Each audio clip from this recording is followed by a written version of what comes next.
tra un centinaio di chilometri dovremmo andare a vedere i coccodrilli. Guarda che roba, oh! Questo è un problema che non posso ignorare. Il ragazzo qua ha lavorato piuttosto bene. Me l'ha gonfiata a 4 atmosfere. Acabo di spiegargli che non è un pullman. No, riperde di nuovo la gomma, porca vacca. Social media. Zero highways.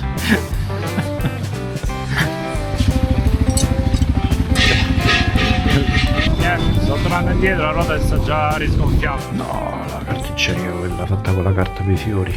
3 volte ho dovuto smontare la gomma.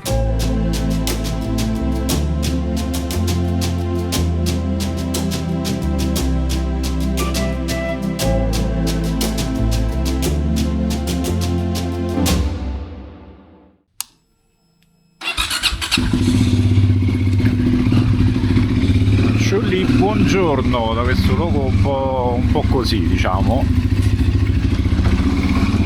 Siamo al centro quasi esatto del Ghana, appena spostati verso ovest. Oggi ci aspetta, se riusciamo a uscire da qui, ci aspetta una tappa abbastanza lunga, quasi 300 km, per raggiungere sperabilmente il parco nazionale. No, sto dicendo una cavolata perché no, oggi non raggiungiamo il Parco Nazionale del Mole perché è troppo lontano. No, un po' prima del Parco Nazionale Mole, che si trova a nord-ovest del Ghana, vicino al confine sia con la Costa d'Avorio che con il Burkina Faso. Qui siamo nel santuario delle scimmie. Ieri ho fatto una bella visita di una quarantina di minuti, non ho fatto riprese, giusto un paio di foto così perché era veramente difficile con la luce dietro gli alberi e le scimmie. C'erano tantissimissime, qualcuna anche un pochino vicina, ma con il grandangolo delle action cam è veramente difficile riprenderle. Nottata fresca, piacevolmente fresca,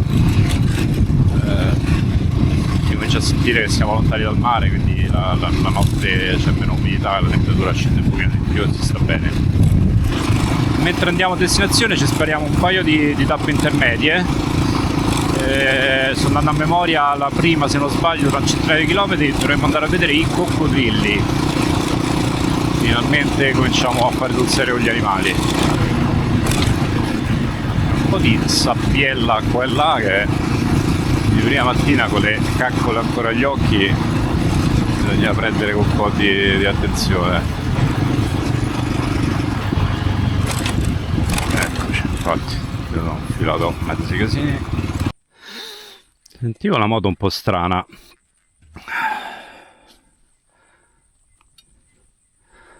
Guardate che bestia di chiodo ho preso, ma poi dritto così, come cacchio è possibile? Guarda che roba, oh! Oh! Ok, direi che questo è un problema che non posso ignorare. Allora, dove si trova? Diciamo segnetto. Sta una spanna da fare.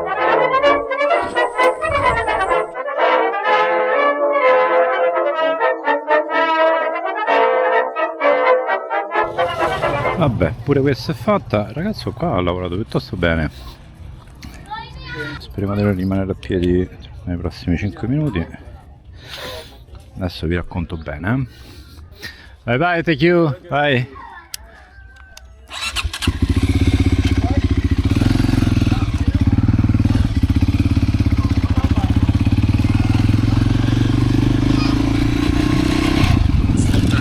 Allora, praticamente c'era chiodo lungo buoni 10 cm che ha bucato non solo, anzi lacerato letteralmente non solo la parte dove è entrato, ma anche dall'altra parte, che proprio è passato da parte a parte, era proprio verticale e quindi ha tutto bucherellato la parte interna della camera d'aria. Mi stavo fatto bene a non mettermi a ripararla da solo, a parte che fa caldo, mi servivano 5 litri d'acqua per portare a termine l'opera, ma mi sa che con le toppe normali, quelle che ho, insomma, questa dimensione qua, non credo che sarei riuscito a ripararla, perché la parte sopra era proprio lacerata, c'erano buoni 2 centimetri di lacerazione, e la parte sotto mi dà pompato al freno posteriore, e la parte sotto era tutta crivellata di colpi su una superficie di 2-3 cm. Tra l'altro farmi all'indietro questo pezzo è stata una piccola odissea, una chilometrata, immagino non riuscirete ad apprezzare dalla videocamera, ma ci sono ecco, forse adesso li vedete un po' meglio, anche se non credo che riusciate a capire la profondità, tutta questa serie di solchi che buttano, mamma mia, che ti vanno a destra e a sinistra. Già sono difficili da affrontare con le gomme buone, con la gomma sgonfia. Ok, ci abbiamo messo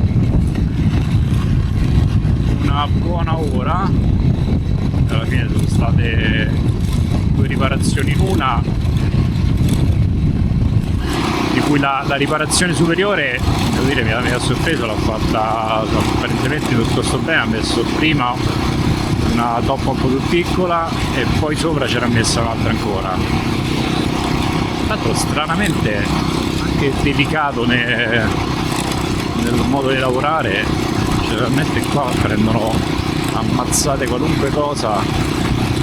L'unica cosa su cui non è stato delicato è che me l'ha gonfiata a 4 atmosfere. Cercato di spiegargli che non è un pullman, no. Anche perché poi me l'ha detto in PSI, che è unità di misura anglosassone, e a memoria me la ricordo la conversione. Ha detto 60, mi suonava alto, però non avevo capito quanto fosse alto. Stava a 4,2. Ho pagato 50 cedis, che sono 3,50 € più che onesto, quindi anche bravo che non si è approfittato del mio essere slavato. Però questa ora che abbiamo perso difficilmente la recuperiamo, quindi vabbè, non faccio previsioni, perché qua già la piada è partita leggermente diversa da come doveva essere.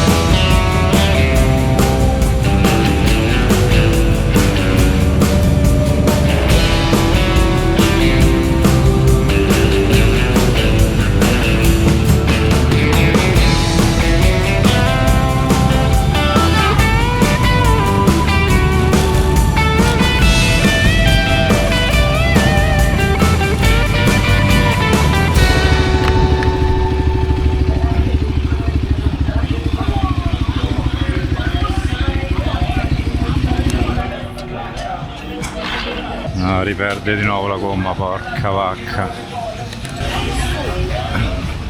Yeah. Okay. This? Okay.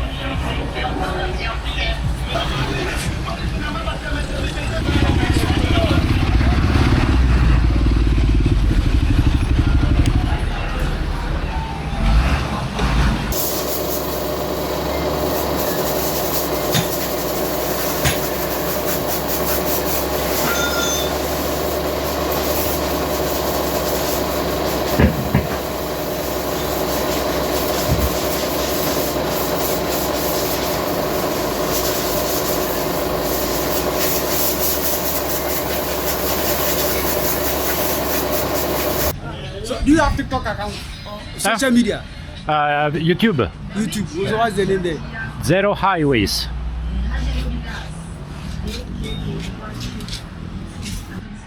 So that's you. Thank you so much for the help. Okay. Thank you. Bye bye. Do you know a shop in town where I can find a tube? Okay. One of my guys.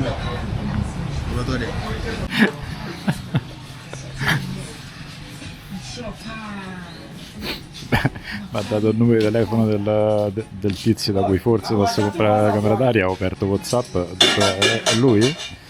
Teacher location, man. Do on teacher location, man. Okay. that he's going to share with you. Ok, thank you so much. Thank you, bye bye. Bye.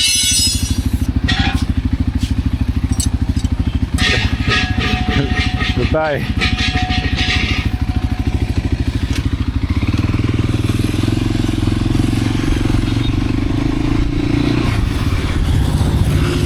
Ah, oddio, per il posteriore da premere. Allora, praticamente che è successo?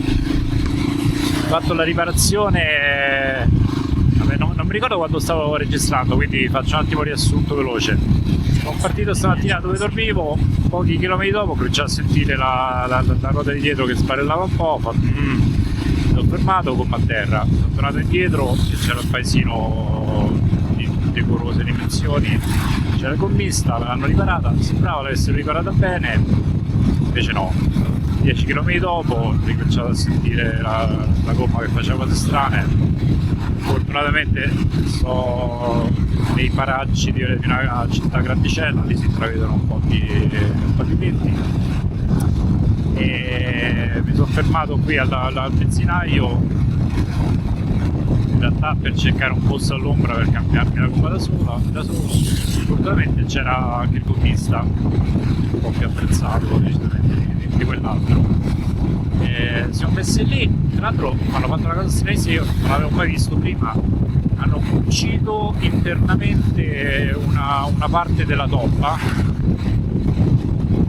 però ho visto che lo facevano pure con gomme e camere d'aria dei camion, quindi evidentemente sarà una cosa che si fa. Stavolta ho aspettato una mezz'oretta lì per controllare che la pressione rimesse costante, sempre repli che tenga, però mi sono fatto mettere in contatto con un negozio qui della città in cui sto per entrare, perché voglio comprarmi un'altra camera d'aria, perché una ce l'ho, però visto che, insomma, che si brucia con una certa facilità, a questo punto preferisco tenermene un'altra extra e almeno sto un po' più tranquillo. Niente, sto tornando indietro, la ruota si sta già risgonfiando, ma come caspita è possibile che è stata ferma mezz'ora, ha mantenuto la pressione, come ci vado si sgonfia. Vabbè, niente, faccio mettere la camera d'aria della discorda e cerco di comprarne una nuova, posso fare diversamente.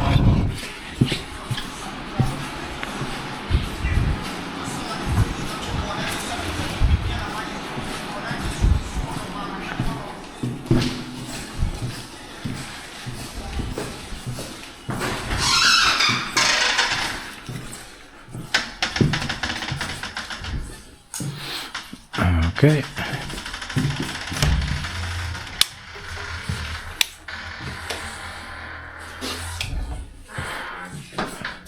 okay. Is there any breakfast included? Don't have. You don't have, ok. Ok, it's fine. Vabbè, tra questo posto è, secondo me, anche meno brutto di quello che può sembrare così. Dai, sì, ci alzo perché c'ha l'aria condizionata, questa cosa ci piace. Bagno tendente al grazioso. No, la carta igienica, quella fatta con la carta per i fiori. Raga, che odissea oggi. 3 volte ho dovuto smontare la gomma.